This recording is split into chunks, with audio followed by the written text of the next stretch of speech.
বিয়ের দিন ঠিক কিছুক্ষণ আগেই জানতে পারলাম আমি আমার হবু স্বামীর দ্বিতীয় বউ হতে চলেছি। খুব ছোটবেলায় আমি আমার বাবা মাকে হারিয়েছি, মামা মামির সংসারে বড় হয়েছি। যার মা বাবা থাকে না তার আসলে চাওয়া পাওয়া শখ আহ্লাদ কোনো কিছুই থাকতে নেই। বিয়ের দিন যখন জানতে পারলাম আমার স্বামীর আরো একটা বউ আছে, আর শুধু বউ নয় সেখানে তার দুটো বাচ্চাও আছে, এই সব কিছু শুনে আমি আমার মামাকে বলেছিলাম আমি এখানে বিয়ে করতে চাই না। এমনিতেও এই বিয়েতে আমার কোনো মত ছিল না। আমার মামি অনেক বুঝিয়ে শুনিয়ে বলতে পারেন জোর করেই আমাকে এই বিয়েতে রাজি করিয়েছে। আমার মামা কিন্তু আমাকে অনেক ভালোবাসে। বিয়ের দিন আমি যখন আমার মামাকে বলি মামা আমি এই বিয়েটা একদম করতে চাই না, তখন আমার মামাও বলেছিল আমিও তোকে এখানে বিয়ে দিতে চাই না। তখন আমার মামি একদম জেদ ধরে বসেছিল আমাকে এখানেই বিয়ে দিবে। তার একটাই মাত্র কথা, একটা বউ আছে তাতে কি হয়েছে, ওকে দরকার হলে আলাদা রাখবে। বলে রাখা ভালো আমার যার সাথে বিয়ে হচ্ছিল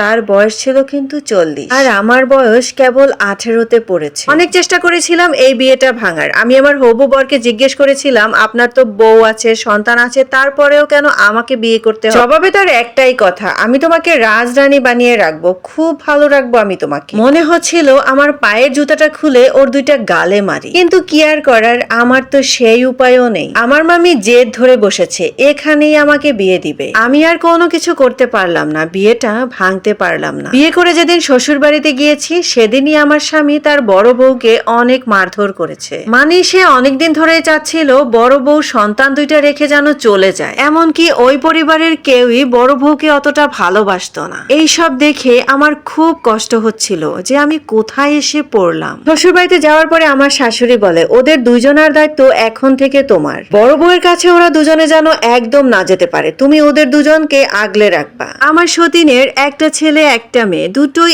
একদম ছোট, কি কিউট মিষ্টি মিষ্টি দুইটা বাচ্চা, দেখেই মায়া লাগে। আর এই জানোয়ারদের মায়া হয় না। আমার সতীনও দেখতে শুনতে মাশাআল্লাহ অনেক সুন্দর। আমি কিন্তু আমার সতীনের থেকে পচা দেখতে। আমি একা একা চিন্তা করি আমার অবস্থাও ঠিক এই সতীনের মতো একদিন হবে। সতীনকে তাড়াতে পারলে তারপর হবে আমার পালা। খুব ইচ্ছা করতো আমার সতীনের সাথে গিয়ে একটু কথা বলি, কিন্তু কেউ বলতে দিত না। সংসারের যত কাজ সব আমার সতীনই করতো, আমাকে রান্নাঘরে যেতে দিত না। একদিন রাতে সবাই ঘুমিয়ে যাওয়ার পরে লুকিয়ে লুকিয়ে আমি আমার সতীনের ঘরে যাই। এই কথা বলতে আমার খুব জানতে ইচ্ছে করছিল সবকিছু থাকার পরেও উনি কেন বিয়ে করলেন। কিছু বলার আগেই আমাকে ওই ঘর থেকে তাড়িয়ে দেয়। ওই বাড়িতে কেউ আমাকে কোনো কিছু বলতো না, কোনো কাজ করতে দিত না, বলতে পারেন আমাকে বসিয়ে বসিয়ে খাওয়াতো। আমার বুড়া জামাই আমাকে চোখে হারাতো, তবে মিষ্টি কিউট কিউট ওই বাচ্চা দুটো আমাকে ভীষণ ভালোবেসে ফেলে। বেশ কিছুদিন ওখানে থাকার পরে চিন্তা করলাম আমার তো কোথাও যাওয়ার জায়গা নেই, যাওয়ার জায়গা থাকলে হয়তো চলে যেতাম। আমার জামাই আমাকে একদিন বলে